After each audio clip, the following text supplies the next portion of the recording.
attack on America alone. He says it's something that we all have to fight.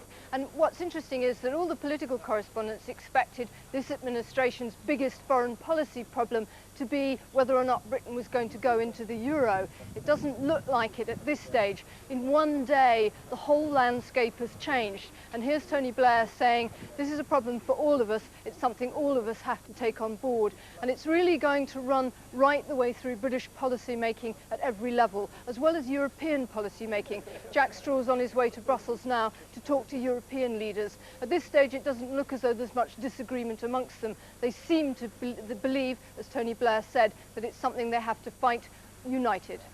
Thank you, Joe.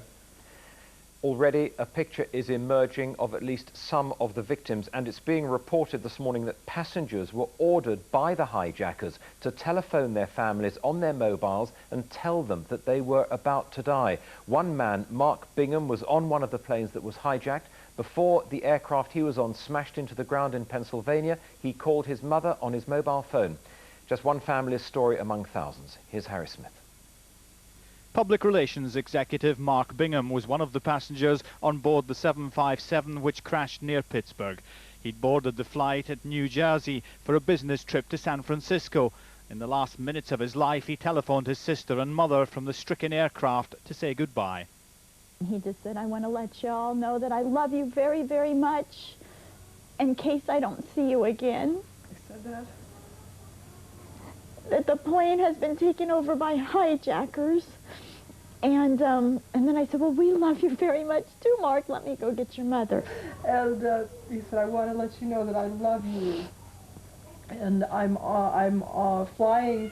I think he said I'm in the air. I'm calling you on the airphone of the airplane. In his seat. I presume so. He said, I want you to know I love you very much, and I'm calling you from the plane. We've been taken over. There are 3 men that say they have a bomb. And I said, well, who are they, Mark? And he repeated that he loved me, and he said, I don't think he said, I don't know who they are. He became distracted there as if someone was speaking to him, and he said it's something to the effect of, it's true. And then the phone went dead.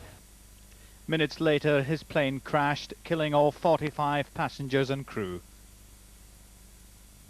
One of the air stewardesses aboard that flight was also able to call her husband, who heard screams in the background before the line went dead. On another of the hijacked planes was Barbara Olson, wife of the US Solicitor General Theodore.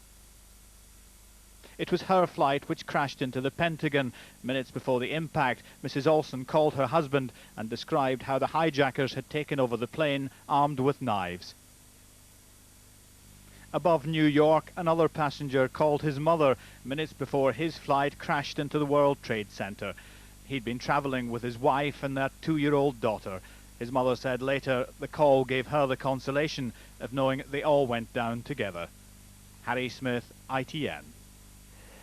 In New York and Washington this morning, emergency medical services are stretched to the limit. Hospitals are at breaking point with trolleys queuing up as people wait for treatment. Appeals